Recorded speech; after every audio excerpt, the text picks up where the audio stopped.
The space stabilization device above their heads was the lifeline, the strongest weapon that protected their settlement. Clearly, something had gone wrong. The subtle fluctuations in stabilizing space, invisible to the naked eye, were disappearing.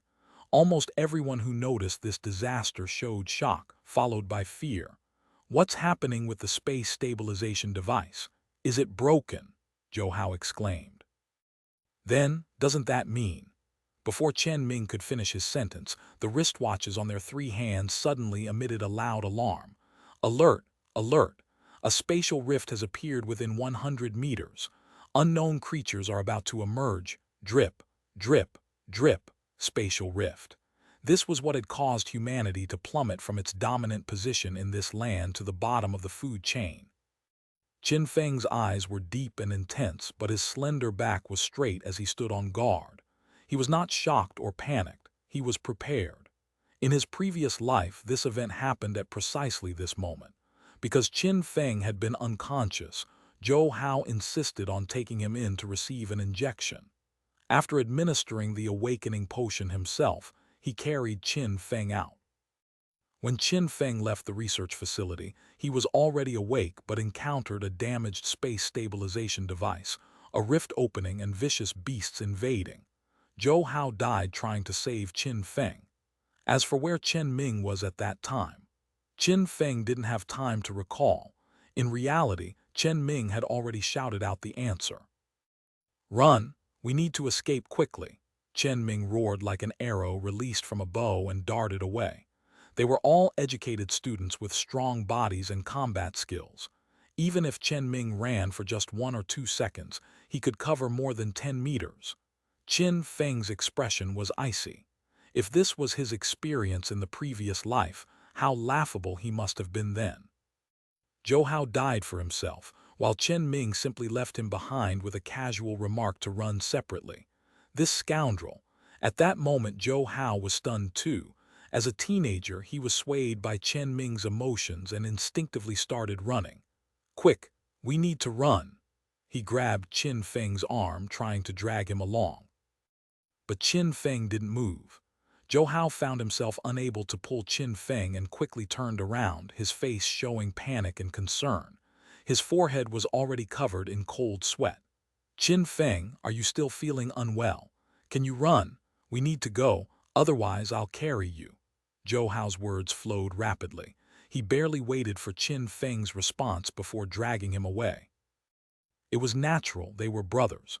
Qin Feng felt a searing warmth surge through his chest, making his heart ache and tingle. "I'm fine, I'm better than fine. Thankfully, the heavens gave me another chance to rectify everything. I lost a fake friend but gained a true brother.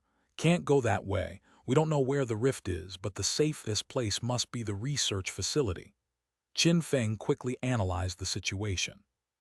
Zhou Hao was stunned again, then his face changed. "There are still classmates who haven't come out. Quick, let's go back."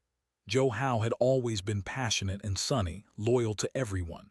For Qin Feng, who had struggled with a life of cutthroat survival for 10 years before this rebirth, Zhou Hao was invaluable.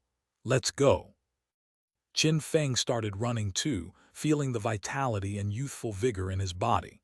They turned down an alleyway and entered the main road. Cars honked frantically as they raced, but their haste led to collisions, causing traffic to come to a complete standstill. At this moment, 3 meters above the main road, a rift began to form. The rift was pitch black, clearly visible, surrounded by silvery light, space elements manifesting in waves. Rift! Zhou Hao's eyes were filled with terror. Even after all their studies at school, seeing it for the first time was always terrifying. Who knew what kind of creature might emerge from that rift? A god of destruction, perhaps. The rift expanded slowly, only a meter or so long and 30 centimeters wide. Nevertheless, this caused the people on the main road to scream in fear and abandon their cars, running down.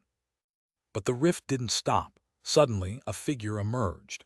It looked like an infant with tender, swollen skin, its color a strange yellow-green, and hair that reeked of bear. The infant struggled across the rift, landing 3 meters below with a thud. Such a height! While it might not kill him, the force was enough to injure him badly. But the infant moved its limbs, stood up, and raised its massive head. People finally saw what it looked like. It wasn't an infant, it was a monster. Large, protruding eyes were blood red, with a mouth that stretched to his ears, revealing sharp teeth. These weren't human molars but canine-like fangs capable of tearing flesh. Such creatures fed on humans. "It's the sharp-toothed infant," someone had already shouted. The sharp-toothed infant was listed in the Federation textbooks as only G3 level magical beasts, but this creature had a unique trait: its pack behavior. Sure enough, after the first one landed, the second and third soon followed. Despite their clumsy movements emerging from the rift, when they saw prey, they suddenly sprang into action, tearing at the throat with their sharp teeth. "Ah!" a man screamed in agony. He quickly drew his weapon and fired a shot at the sharp-toothed infant's head. Bang! The gunshot turned the chaotic main road into a hell. 5 or 6 sharp-toothed infants, like wolves among sheep, began to hunt indiscriminately. One of them suddenly lunged at Zhou Hao. Zhou Hao's eyes widened in shock. His mind went blank for an instant as he tried to think of how to stop it. The textbook information was too sparse. Their combat skills were not enough to handle such a fast and small creature. Of course, this was also due to the overwhelming power gap. Even with their awakened abilities and strength at G1 level, 16-year-olds could only do so much. But just then, a pair of slender yet strong hands pushed Zhou Hao away. Qin Feng's silhouette in Zhou Hao's peripheral vision was unmistakable. It was Qin Feng.